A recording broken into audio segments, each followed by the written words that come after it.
তাআলা আনহু হাদিসের রাবী, হাদিস নাম্বার 893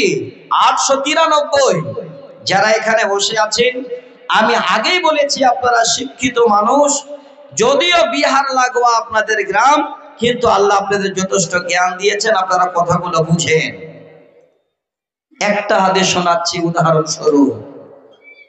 বাবা এবং মায়ের দায়িত্ব কত বড় সন্তান মানুষ করা, কিভাবে দায়িত্ব আল্লাহ তাদের দিয়েছেন।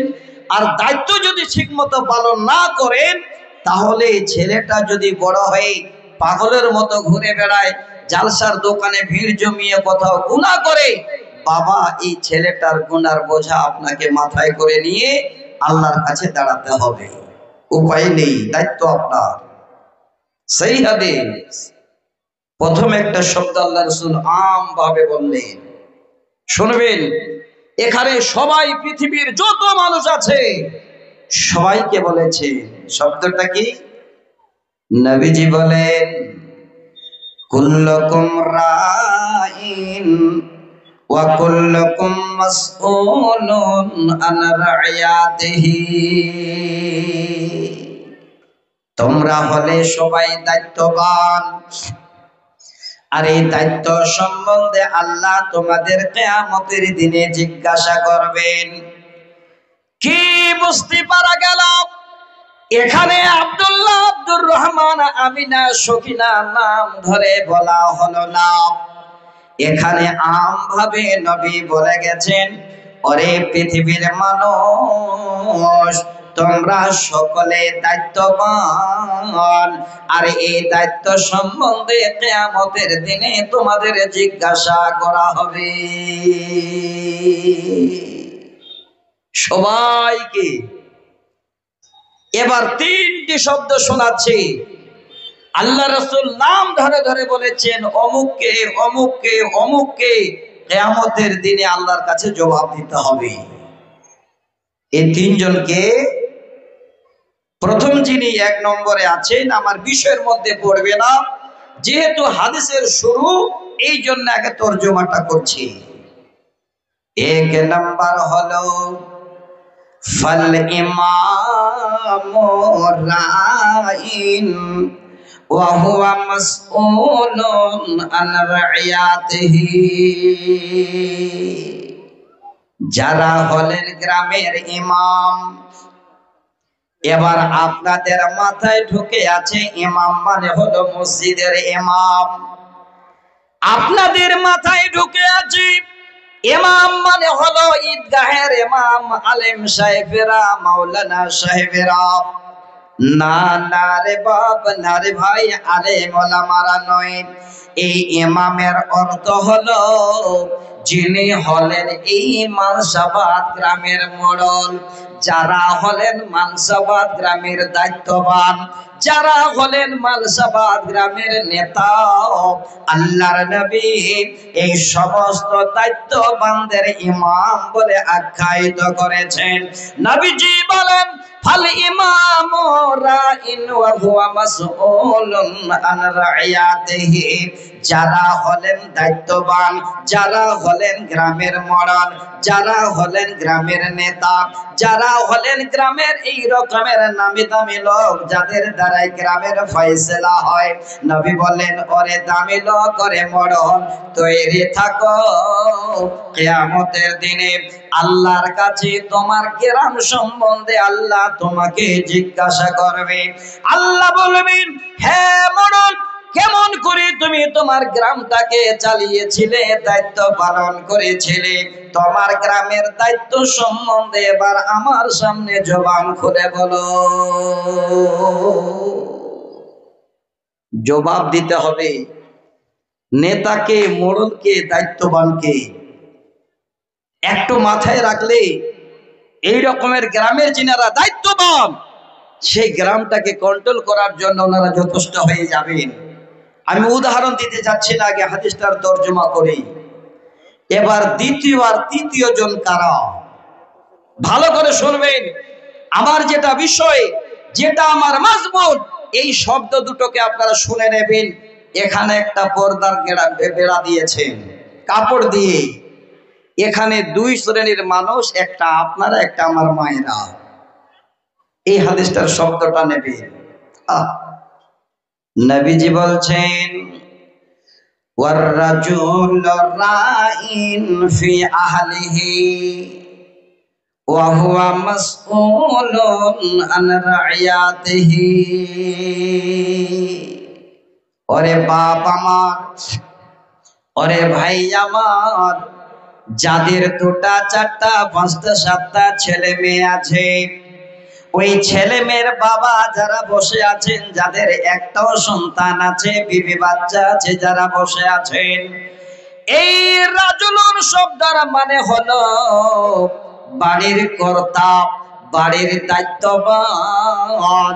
এবার আপনারা ভাবেন, আপনার ছেলে মেয়ে, আপনার বিবির দায়িত্ব কার হাতে?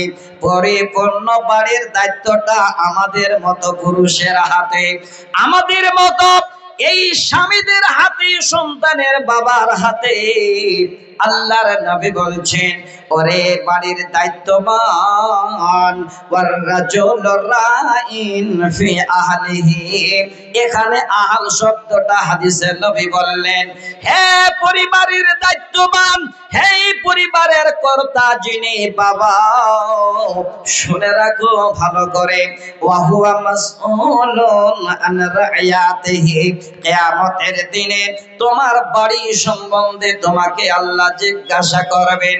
আল্লাহ বলবেন, হে বান্দা, আমি তোমাকে দুটো ছেলে দুটো মেয়ে দিয়েছিলাম, ওই ছেলে মেয়েদের কি করে লালন পালন করেছিলে, ওই ছেলেদের কি করে দায়িত্ব তুমি বুঝিয়েছিলে, ওই ছেলেদের ছোট থেকে কি করে তাদের তারবিয়াত দিয়েছিলে। বান্দারে, আমি আল্লাহ তোমার কাছে জানতে চাই, তুমি তোমার পরিবারের হিসাব এবার আমার কাছে দাও। বাবা হওয়া সহজ, সন্তান পাওয়া সহজ। এই সন্তানের কারিকর্য ঠিক মতো যদি পালন না করেন, আল্লাহর কাছে সেদিন আটকে যাবেন, সেদিন জবাব দিতে আপনার কঠিন হয়ে যাবে। এই জন্য আমার বিষয়টা আমি চয়েস করেছি, সন্তান প্রতিপালনে বাবা মায়ের দায়িত্ব কর্তব্য। হে বাবা, হে মা, হে ভাই যারা এখানে আছেন, শুনবেন, কিয়ামতের দিনে যেন আপনারা সন্তানের জন্য বিপদে না পড়ে।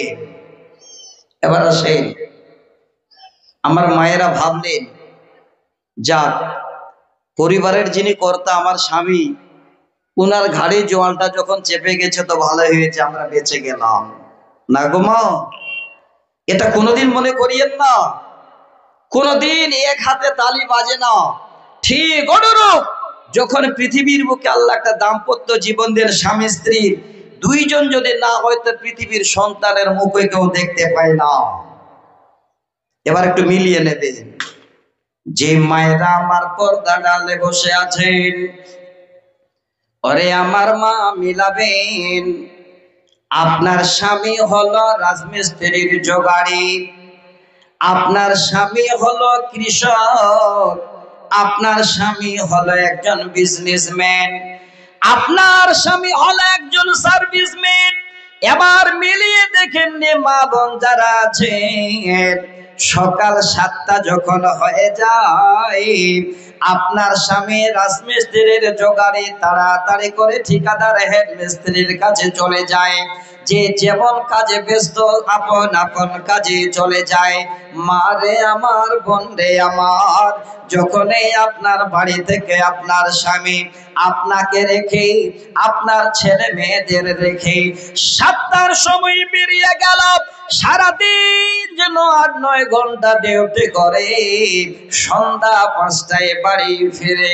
মায়েরে আমার, হিসাবটা বুঝে নিন ভালো করে, যতক্ষণ স্বামী আপনার না বাড়িতে ফিরল, যেই 7টায় বেরিয়ে গেল, 7টা থেকে নিয়ে 4টা 5টা পর্যন্ত যতক্ষণ বাড়িতে না ফিরল, ওই স্বামীর বাড়ির দায়িত্ব, ওই স্বামীর ছেলে মেয়ের দায়িত্ব, ওই স্বামীর ঘরের দায়িত্ব, হ্যাঁ মা বোন আপনাদের কাছে।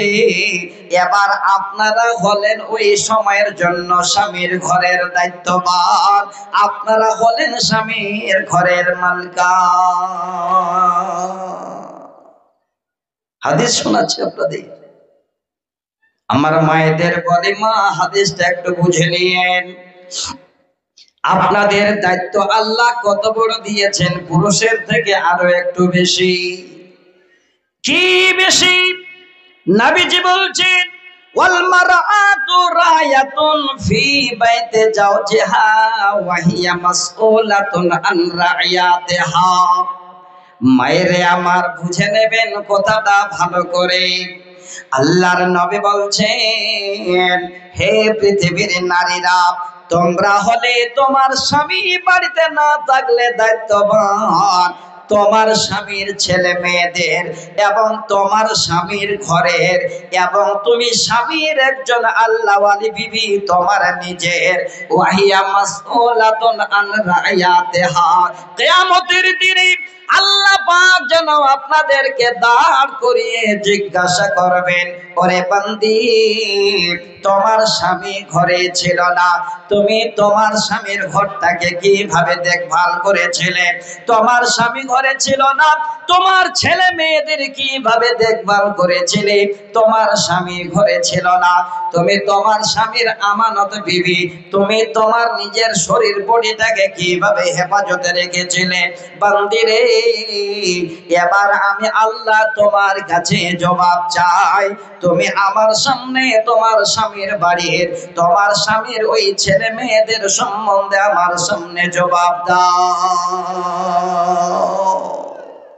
মামার, হে বোন, আজকে আপনাদের কত বড় দায়িত্ব এই ছেলে মেয়েদের প্রতি, আপনাদের কত বড় দায়িত্ব এই সন্তানের প্রতি, স্বামীর ঘরের প্রতি। যদি একটু চিন্তা ভাবনা করতো আমার মায়েরা বোনেরা, স্বামীর ঘরে জিন্দগিতে কোনোদিন এই রকমের বিশৃঙ্খল কাহিনী হতো না, ছেলে মেয়ে ছত্রভঙ্গ হয়ে যেত না, ছেলে মেয়ে সকলের জন্য একটা ভালো পজিশন পেত। আমার মায়েরা অনেক এখানে বসে আছেন, আপনারা এতটুকুন এই জায়গাটা যদি বিশ্বাস করেন যে আল্লাহ আমার স্বামীর ঘর সম্বন্ধে আল্লাহ কিয়ামতের দিনে তুমি জিজ্ঞাসা করবে, আল্লাহ সেদিন জবাব দিতে হবে, আপনার স্বামীদের ঘর যেন উন্নত হয়ে যাবে। হাদিসটা শোনাচ্ছি। আজকে যেমন আপনারা বসে বসে শুনছেন, আল্লাহ রসুলের জামানায় হুজ্জাতুল বিদায় আল্লাহ রসুল শেষ ভাষণে এই হাদিসটাকে আল্লাহ রসুল এবার পড়ছে। মা আমার, বোন আমার, যারা পর্দার আড়ালে বসে আছেন হাদিসটাকে শুনবেন। আপনাদের দেশেও হয়, আমাদের দেশেও হয়, আপনাদের ঘরে হয়, আমাদেরও ঘরে হয়।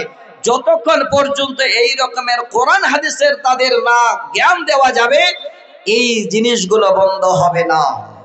সেটা কি দেখবেন, সকাল 10টায় যদি আপনাদের মানসাবাদে একটা ফেরিওয়ালা ঢুকে যায়, বা কোন একটা এরকমের আইসক্রিম আলা ঢুকে যায়, কিংবা এরকমের যদি ফেরি করে প্লাস্টিক ওয়ালা ঢুকে যায়, অনেক মায়েরা যেন এবার সুযোগ করে নাই, আমার আব্দুল্লাহর বাবা বাড়িতে নাই, এখন আমি এই ফেরিওয়ালার সঙ্গে ফেরি করতে সুযোগ পাবো, স্বামীর ঘর থেকে লুকিয়ে চুপিয়ে পয়সা নিয়ে এসে এবার সুন্দর করে ফেরিওয়ালার কাছে তারা কেনাকাটা করে।